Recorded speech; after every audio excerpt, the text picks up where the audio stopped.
Hello, my name is Idris and this is a video about making an e-bike powered by used disposable vape batteries.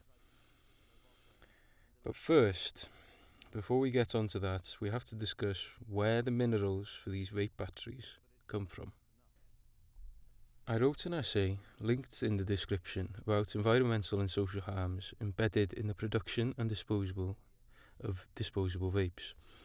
In brief, while public discourse often focuses on consumer waste and recycling, this essay shifts attention to the obscured systematic violence in the global supply chain, particularly the exploitation of labour and environmental degradation tied to lithium mining. Disposable vapes, primarily manufactured in Shenzhen, China, contain lithium-ion batteries sourced from global supply chains. These batteries rely on lithium extracted through environmentally destructive methods, such as brine evaporation and hard rock mining, particularly in regions like Argentina, Chile, Bolivia, and Tibet. The essay traces the supply chain to Eve Energy, a major battery supplier linked to Tibetan lithium mining through its shareholder, Tibet Yiwei Holdings. The environmental and human costs of lithium extraction are severe.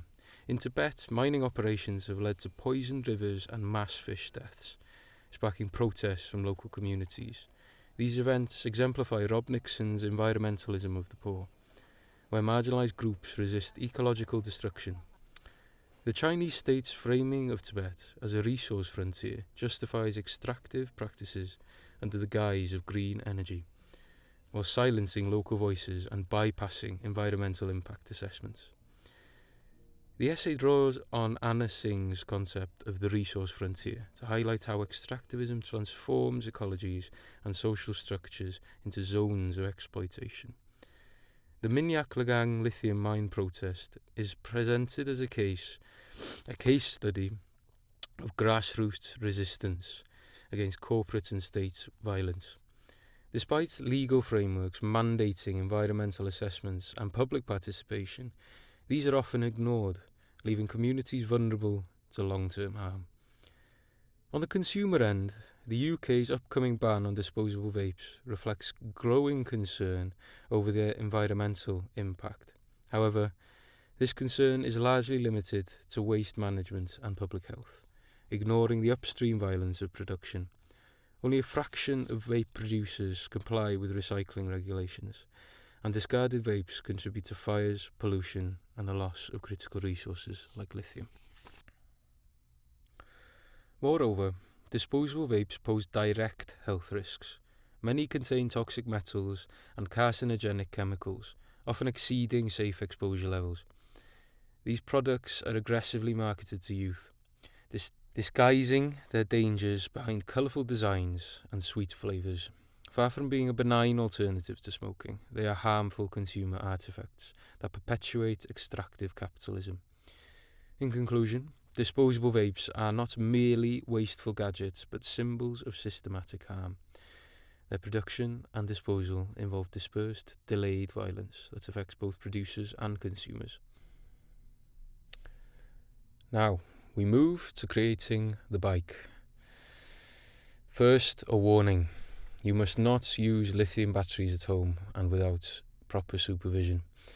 These are dangerous materials and can cause serious fires if shorted or handled incorrectly, and safe storage is key. Here we can see the initial plan for the bike. I was going to use my old BMX, and I was going to use a pulley system from the washing machine. That solves the engineering problem of having to design a way to get the motor pulling the wheel. I was going to use the motor from the washing machine as well. This is a recycled washing machine. Thank you, Aidan, for donating that after you finished your art show. And then the battery pack. So here we can see that I am taking this washing machine apart, taking a look. You can see the drum here. And then we see it from the back.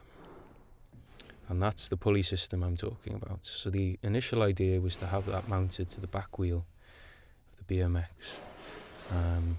And then the band there, that is pulled by the motor, would turn the wheel. Here I am trying to get the motor out. It's a fiddly job.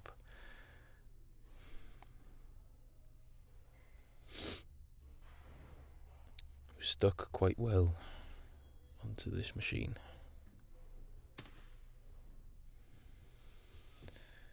I managed to get the band off, so that's the first bit of success.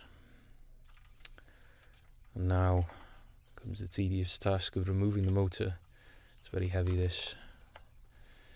There's a lot of copper in there, and I think a steel casing around the outside as well, so it's fairly heavy duty stuff. It can reach about 15,000 revolutions per minute, which is serious business, and not nearly as fast as I would need to be going. There I am cutting the cables, and it is the motor beast. And now I have to get the pulley off. I had a lot of trouble with this, and I couldn't actually undo the Allen screw that was keeping it on the back of the drum, and so I decided to drill it through. But unfortunately, it broke one of, not just one, I think 2 or 3 of the drill bits, but here you can see it's broken one of the drill bits, I'm sure. I will show you in a second.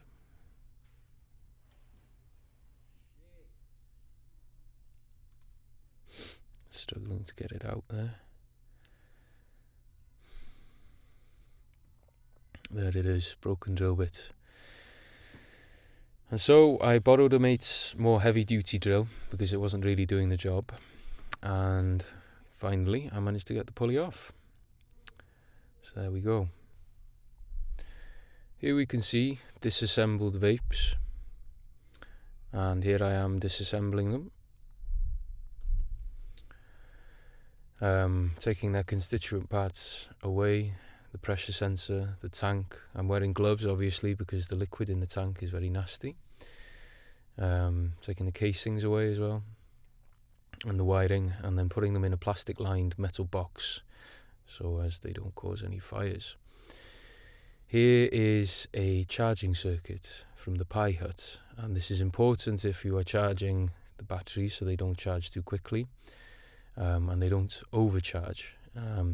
If that happens, then they can combust, cause very nasty and hard to put out fire, so it's very important. I needed a proof of concept, so I created this, I got this little RC car, hooked it up to one of the charged batteries just to prove that they have enough juice in them. And so one of these batteries is about 3.7 volts, and it really makes this car go faster than having double A's in it, really. So I was very proud of that. Now we move back to the washing machine motor. So I had to figure out which of these cables did what. In a washing machine motor you have brushes and coils. Now I'm not going to get into too high-tech detail, but basically when a current is pushed through the coils, it induces motion in the axle. But also if you move the axle, you can find the brushes, which are the parts that connect the coils to the central axle of the motor and carry the current through the system. If you spin that, you can induce a current, and so by reading the resistance on a multimeter, you can find which of the wires are brushes. I will link a video in the description that explains how to do this. Here is a diagram of the motor I used, and then a diagram of what wiring I need to make it go which way round. And here is a polarity switch. I've linked the Amazon link in the description, and this will switch the direction of the motor. It swaps by wiring it up correctly. You can see here there are branches and they oppose from each of the coils and brushes, and by swapping that you can get the motor to change directions. I also hooked up a variable resistor, linked in the description, so that I could adjust the speed. Now, so the power consumption of the motor is very big, and I will require a lot of batteries, which means acquiring vapes. Here you see me and my friend Atman, who helped me doing some of the basic calculations for how much power draw the motor would take and how many batteries I would need. In short, hundreds. He also helped me source these vapes. He let me into his accommodation, and we managed to get some of the vapes from their recycling bin. As in the vape recycling bin, and I created one myself so that I could collect from students discarding in the library. I also got many vapes from my friends who had better sense than to throw them away. So at this point in the project, I was reaching a fairly technical stage and finding it quite difficult to move ahead because I have little experience. And so I emailed the creative computing department at Goldsmiths asking for some help. Now, I didn't receive a response for about 3 weeks, and then I got an email from Nick Grimmer, Director of Operations at Goldsmiths Art Department. He asked to have a quick chat about the request I put into the creative computing department. I went up to Nick's office, but he wasn't in. He was on a walk around, so I had an hour to kill. I decided to go to the creative computing department and see if they could tell me what it was about, since I hadn't had any communication from their side. They told me that they couldn't offer assistance because of the serious fire risk. The batteries they buy come with specialty safety circuits, which the vapes do not. I said I know that, but I was wondering if they could help me build a circuit to make these batteries safe. They said they won't. I asked if they could point me in the direction of someone who could help. They said it was beyond their expertise, and so they didn't know who could help. I understood and agreed with the precautions that need to be taken, but I think the e-bike project is an important idea and could potentially solve a lot of issues. I had a discussion with Nick. Hatch Labs, the creative computing department, are a different department, so it's rare they help anyone on other courses. It's likely that disposable vapes batteries aren't supposed to be recharged. In theory, the only difference with a vape battery to other LiPos is should be that the vape batteries don't have a safety circuit, which is something I was asking for help designing. Nick asked if all LiPo batteries are rechargeable. I said in theory, but the question is safety. There was also concerns about the high voltage motor. I explained I wouldn't need the full 220 volts, and that 36 to 72 is the range for most e-bikes. With this in mind, the Hatch Labs' concern probably came from the fuzziness in communication about the fact I wanted to operate the motor at a lower, safer voltage. Hatch Labs might have helped if they knew I wanted to run a lower voltage, but it transpired that they couldn't.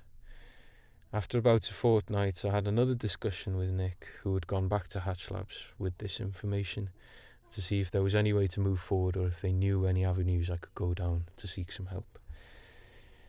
Unfortunately, I could not continue working with the lithium batteries on campus because the risk was too high.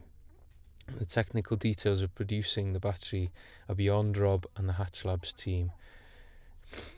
On a positive note, both Rob and Nick think this is an interesting idea and well worth pursuing. And so I reached out. I emailed many people at many different electronics engineering departments across London. I reached out to the Centre for Alternative Technologies in Wales. I didn't really get much of a response, which was a shame. Until I got an email back from Rob Thompson, a doctor at the University College London Electronics Engineering department, and he suggested that I go to the makerspace. And here you can see me rewiring the motor in the makerspace. I reached out to them and I told them my idea. and they were very kind to give me the time and talk me through. So here in the background, sped up, you can see me rewiring the motor at the makerspace. The makerspace run electronics evenings on Thursdays from 6 p.m. I came down to have a chat with them. I arrived a little early and met a bloke called Joe. I told him about my idea.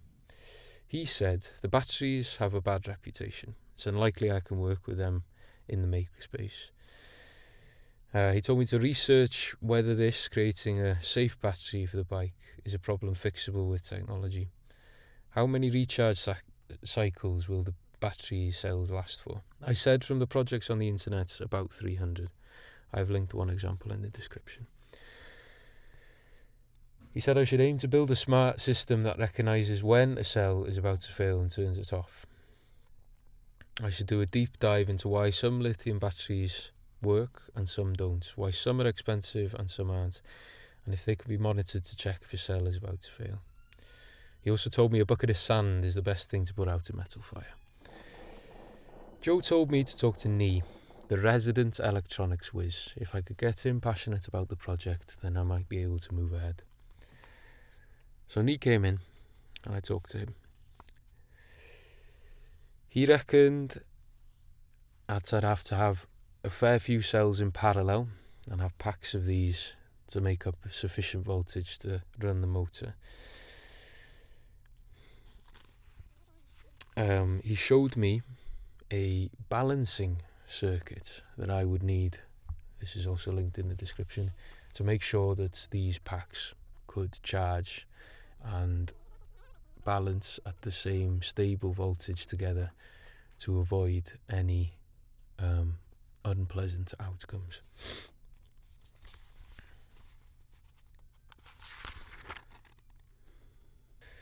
Nee told me to come back with some batteries and the motor so we can run some tests. I was very happy with this, and so I came back to the makerspace with the batteries and the motor set up to show to Nee. He told me to wipe the batteries down with a bit of isopropyl alcohol to clear the nasty oils off of them, and then we went about testing them.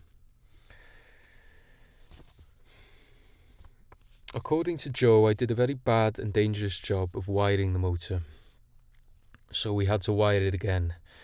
I believe the words were washing machine motor of death, so Nee showed me how to attach the wires properly, which is what you can see in the background. Of course, upon hearing that I couldn't use the washing machine motor, I was a little bit gutted.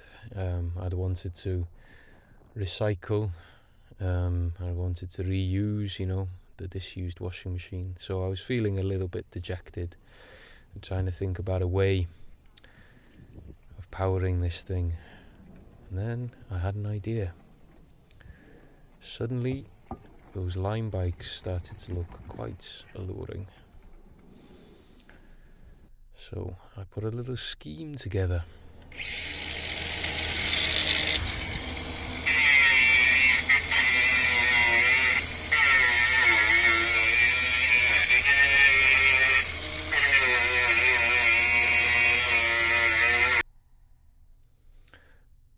No, not really. I was only joking. In fact, what's actually happened is that Nee said that I should use this motor you see on screen. Instead, this sort of cheap conversion kit linked in the description. So now that I had collected the vapes and had separated the batteries out, here you can see a few of them in the metal box, and they are all insulated in some tape. I had to bring them to the makerspace. I had to clean them down with isopropyl alcohol. Here you can see a very glamorous looking balancing circuit linked in the description that I will be using later in the video, and a box very generously donated by Ollie Rocket. I lined that with plastic and I used that to contain the batteries. So here, 40 batteries in parallel. I doubled them up, soldered them together, and this would be one of the 12 final packs needed to power the motor I got from online. Here I'm insulating it with PET tape, and then there's a view from the other side. The positive terminals, they're all soldered together in parallel with some terminals at the end, and these are all roughly 0.5 milliamp hour capacity. So the vape batteries come in a range of capacities between 360 and 550 milliamp hours, and so I'll be making packs of the same or very close the same capacity. And here you can see we're testing and charging the packs with the power supply. And now here are the 360 milliamp hour batteries, and I'm doing a little bit of maths to see how many I would need to make an equivalent capacity to the 40 0.5 milliamp hour, 0.5 amp hour packs. And it turns out for the packs made of the 360 milliamp hour batteries, I would need 60 of them. And so in total, I think it was 540 batteries, I believe. So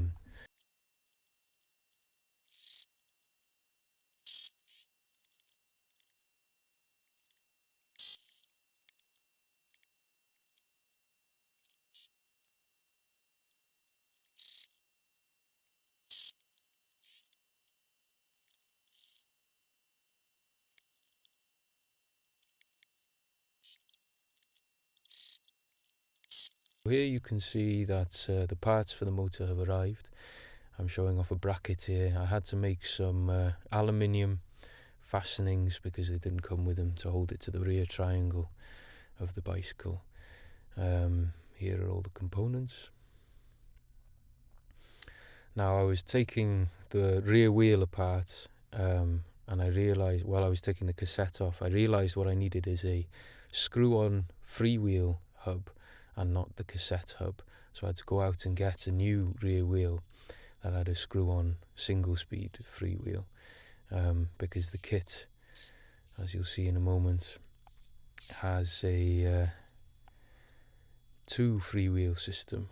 It'll be easier to explain when you can see it. So here I am fiddling around, undoing, redoing, trying to get the freewheel working. So there's the first freewheel, and there's the second freewheel driven by the motor, so they can spin independently and they can coast independently. Now there's a spacer behind the first freewheel closest to the hub of the wheel that holds the first freewheel out a little bit so that the threading that has gone through the second freewheel can bind onto it on the inside. Here I am attaching the wheel and fixing the motor to the rear, adding the chain. There's 2 independent chains, and there's the wiring all done, and I used an old piece of knackered tyre to protect the top tube, so that when I have the battery pack on top it won't scratch the paint. Here I am modifying the box Ollie gave me, and making it small enough to fit in the top triangle of the bike so that I can have the batteries in there. Obviously no batteries in there while I'm doing this work. They're being stored safely elsewhere. But yeah, I was using the tin snips to size down the box, and then I spot welded the end back on. There you can see me using the Dremel to sort of soften down the edges and make the holes for the top tube a bit bigger.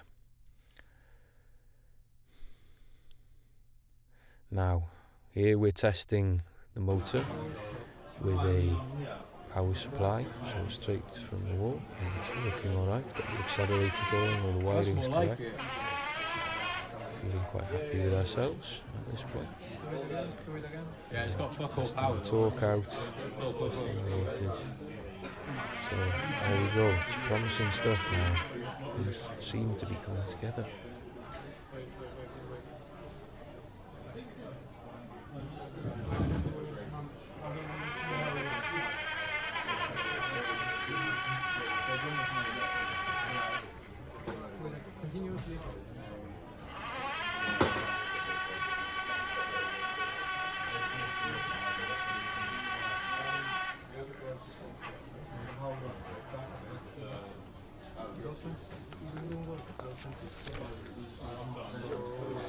Here I have glued down the 12 packs, and I have put a balancing circuit on them to make sure that they all remain at the same voltage, and now I am soldering on the negative terminal, ready so it can be attached to the bike. It is important when you're soldering these batteries not to hold the soldering iron on for too long. You do not want these batteries heating up, so it's important to have a light touch. And there I've soldered on the positive terminal with a fuse to break the circuit if anything shorts, or the current peaks. This is also extremely essential to make sure the batteries remain safe.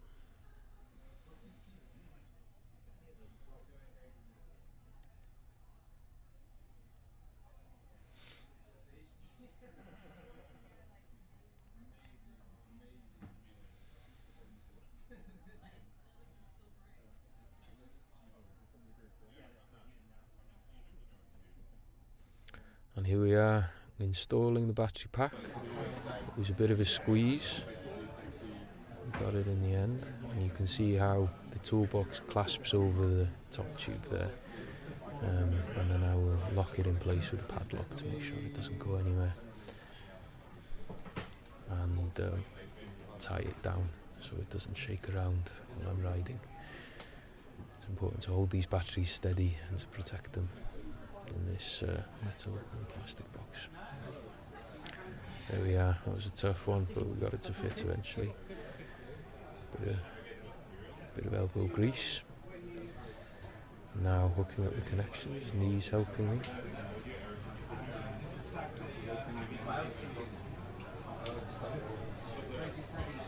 Unfortunately, you don't really get a good angle here. His knees stood in the way. But this is where I think tragedy strikes. So the back wheel is spinning. The batteries are working, I've got it going. But then as soon as Knee puts the back wheel on the floor, disaster strikes. And a mechanical issue. So as I was saying before, there are two free wheels, and the second one, which is driven by the motor, freewheel cob, freewheel gear, is held on by only a little bit of thread going into the first freewheel. So it's not a very good design, not a very strong attachment. And the torque of the motor just pulled that completely, over tightened, and then it came loose. So here I am trying to replace it, and Knee and I tried to epoxy it to see if it would help anything, just sticking it down, those threads together. But as I'm testing it now, it fails immediately. I let the epoxy set for a good few hours, but to no avail. Quite unfortunate. This was the night before I was supposed to be showing this bike, and so it's a bit of a crisis. You can see I've got a bit of a moody face on there. Yeah, and I had to do a very long sort of half bike, half walk back to Goldsmiths in the very early hours of the morning. Is not fun, but there we go. So there's a proof of concept, it works in, almost in practice, but I will update you if I can get the motor moving the wheel. And finally, thank you for watching, thank you for sticking through it with me, and a big fantastic thanks to Nina, Atman, Kip, Jemana, Ellie, Lucas, Sonia, Saskia, Philip, Mam, Dad, Tom, Ollie Rocket, Johnny, the art crew, the art department, Joe. Big thanks to Nee, he's a wizard, I wouldn't have been able to do it without him. Belle, Nick, Leah, Aidan for the washing machine, Vlad, and all my other teachers, friends, colleagues who helped me along the way. You are amazing. Thank you very much.